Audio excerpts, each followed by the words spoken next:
नमस्कार दोस्तों, मैं रविंद्र रावत आप सभी का स्वागत करता हूं। दोस्तों, ग्रह विवेचना के इस एपिसोड में हम चर्चा करेंगे जब मंगल आपके कुंडली के 11वें हाउस में होता है तो अपना क्या फल देता है। दोस्तों, 11वां घर जो होता है वो आपके लाभ का होता है, आपके इनकम का होता है, बड़े भाई बहनों का होता है। जब यहाँ पर मंगल देव आते हैं तो उनको समझने के लिए आपको इस घर के मालिक और कारक ग्रह को समझना जरूरी है। यहाँ पर जो मालिक होते हैं वो शनिदेव हैं और कारक हैं यहाँ पर बृहस्पति देव। इन दोनों का जो फल रहेगा या इन दोनों की जो स्थिति रहेगी उसके हिसाब से मंगल यहाँ पर अपना फल देंगे। दोस्तों, जब हम 11वें घर की बात करते हैं, इनकम हाउस की बात करते हैं, तो 11वें घर में कोई भी ग्रह कभी पापी असर नहीं देता, कभी नेगेटिव असर नहीं देता, क्योंकि ये लाभ है। चाहे शुभ ग्रह हो चाहे अशुभ ग्रह हो, हर कोई यहाँ पर लाभ ही देगा। लाभ हर किसी को चाहिए या हर किसी ग्रह की, चाहे वो अच्छा लाभ हो या बुरा लाभ हो, वो देता है। दोस्तों, 11th हाउस में कोई भी ग्रह उच्च का नहीं होता और नीच का नहीं होता। उसका कारण यही है कि लाभ यानी आपका फायदा हर कोई चाहता है, उससे बैर कोई नहीं करता। कोई अपने किसी कार्य को या किसी कर्म को नुकसान के लिए नहीं करता, हमेशा फायदे के लिए करता है। तो यहाँ पर खासकर जो पुरुष ग्रह होते हैं वो ज़्यादा लाभ देते हैं। मंगल एक पुरुष ग्रह है, अग्नि तत्व है, यहाँ पर बहुत ज़्यादा शुभ फल देते हैं। ऐसे इंसान जिनकी कुंडली में मंगल 11वें घर में हो, वो अपने जीवन में अपनी कमाई से इतनी शोहरत, इतना पैसा कमाते हैं कि जो उनके परिवार में कई पीढ़ियों तक किसी ने नहीं कमाया होता है। बस ज़रूरत होती है तो मंगल को यहाँ पर पॉजिटिव तरीके से स्थापित करने की, या जो भी ये लाभ है वो कुछ समय के लिए रहे, ऐसा ना हो, उस चीज़ को समझने की ज़रूरत है और उसको स्थापित करने की ज़रूरत है। दोस्तों, मंगल जब यहाँ पर आते हैं तो बृहस्पति के साथ उनका संबंध, यानी बृहस्पति यानी बरकत और मंगल यानी भूमि, मंगल यानी एनर्जी को बरकत या भूमि की बरकत, यानी आपके पास जिसकी भी कुंडली में मंगल 11वें घर में है उनको रुपए पैसे की किल्लत नहीं होती, उन्हें ज़मीन जायदाद का सुख बहुत अच्छा मिलता है। वो लोग अगर किसी भी तरीके से इसको ख़राब ना करें या इसको समय रहते समझ जाएं तो ये मंगल उनको जीवन का बहुत ऊंचा ओहदा और बहुत ऊंची हैसियत दे देता है। और ये समय होता है मंगल का अरसा, यानी 28 से 33 की उम्र में विशेष रूप से उसको फ़ायदा होता है। वैसे तो ये 45 साल तक अपना पूरा असर देता है, लेकिन विशेष रूप से 28 से 33 की उम्र। लेकिन दोस्तों, अगर आपने यहाँ पर मंगल को समझा नहीं, उसको समय रहते स्थापित नहीं किया, यानी 28 से पहले आपने उसको कंट्रोल नहीं किया, तो आपका मंगल या आपकी वो पॉजिटिविटी आकर चली जाएगी और आप उसका फ़ायदा पूर्ण रूप से नहीं उठा पाएंगे। फिर भी मंगल यहाँ पर अच्छा ही फल देता है। दोस्तों, यहाँ पर मंगल का पूर्ण रूप से लाभ उठाने के लिए आपको बृहस्पति को मजबूत रखना पड़ेगा या बृहस्पति को ठीक रखना पड़ेगा।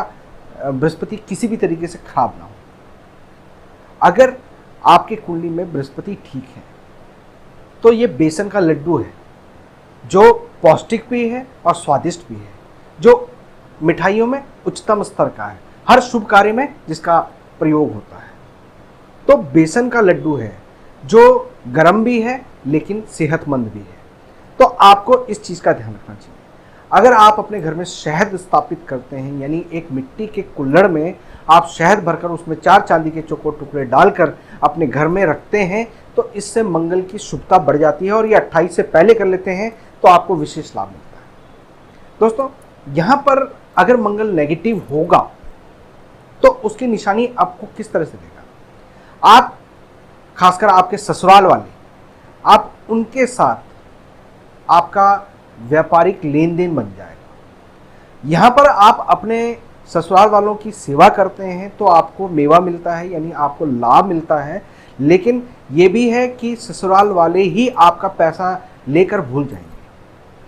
आपको यहाँ पर यह ध्यान रखना चाहिए कि आप अपने ससुराल वालों के साथ कोई साझेदारी का काम ना करें।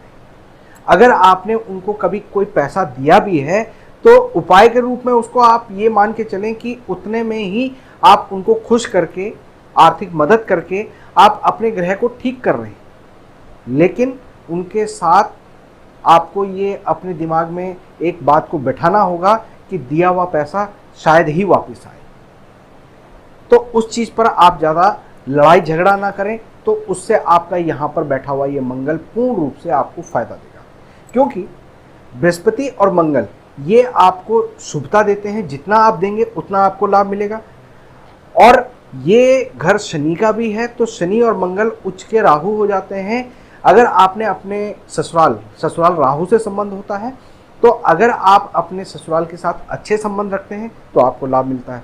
आप उनकी जितनी सेवा करते हैं उससे आपको लाभ मिलता है। लेकिन राहु की अपनी प्रवृत्ति ये होती है कि ऐसा इंसान वापस नहीं करता, किसी भी चीज़ का थोड़ा स्वार्थी बन जाता है। तो ससुराल से आप उम्मीद ना करें, ससुराल से आप किसी चीज़ की उम्मीद ना करें, धन की या जो आपने धन दिया उसके रिटर्न की ज़्यादा उम्मीद ना करें, तो यहाँ पर आपके लिए लाभ करेगा। साझेदारी भूल के भी उनके साथ कभी ना करें। जितना हो सके आप उनकी मदद करते रहें, आपको लाभ मिलता रहेगा। यहाँ पर आपको तांबे के कार्यों से विशेष लाभ मिलता है। आप तांबे के लोटे में पानी रखकर उस पानी का सेवन करते हैं तो आपका मंगल उत्तम होता है। आपको मूंगा रत्न धारण करना चाहिए। यहाँ पर अगर आप सोने में उसको पहनते हैं तो आपको बहुत लाभ मिलता है। आप जितना अपने गुरु या किसी बड़े बुजुर्ग दादा की उम्र के लोग, उनको आप जाकर पैरों को छूकर आशीर्वाद लेते हैं और आप मिठाई देकर आते हैं, तो इससे आपको लाभ प्राप्त होता है। दोस्तों, जब भी मंगल यहाँ पर बैठे हों तो आपको हमेशा ये याद रखना चाहिए कि हनुमान जी आपके लिए बड़े पूजनीय हैं। आप उनकी जितनी पूजा करेंगे, वहाँ पर सिंदूर चढ़ाएंगे, हनुमान जी से सिंदूर का लेप करेंगे, चमेली के तेल के साथ आप वहाँ पर लेप करते हैं हनुमान जी की मूर्ति पर, और वहाँ पर जाकर आप चोला चढ़ाते हैं, तो उससे आपको बहुत ज़्यादा ये पॉजिटिव असर देता है। दोस्तों, यहाँ पर मंगल को किसी भी तरीके से खराब ना होने देने के लिए आपको बुध को खराब नहीं होने देना है। बुध के घर यानी 3 और 6ठा घर, इन दोनों घरों में किसी भी तरीके से अगर प्लैनेट खराब हो रहे हों तो आप उनका उपाय करके आप इस मंगल के पॉजिटिव रिजल्ट्स प्राप्त कर सकते हैं। दोस्तों, काला सफ़ेद कंबल आप दान करते हैं तो उससे आपको लाभ मिलता है।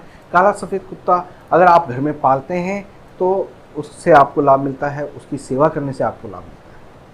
तो दोस्तों, ये मंगल के बारे में मैंने आपको बताया। मंगल 11वें घर में बहुत शुभ फल देते हैं अगर आप उनको शुभ तरीके से रखते हैं और ससुराल के साथ किसी भी तरीके से बिगाड़ते नहीं हैं, तो आपके मंगल यहाँ पर हमेशा आपको लाभ देते हैं। तो दोस्तों, उम्मीद करता हूँ कि ये बातें आपको समझ में आई होंगी। किसी भी तरह का कोई सवाल डाउट हो तो हमें कमेंट बॉक्स में ज़रूर लिखें। लाइक और शेयर करना बिल्कुल ना भूलें। फिलहाल मैं अपनी वाणी को विराम देता हूँ। नमस्कार।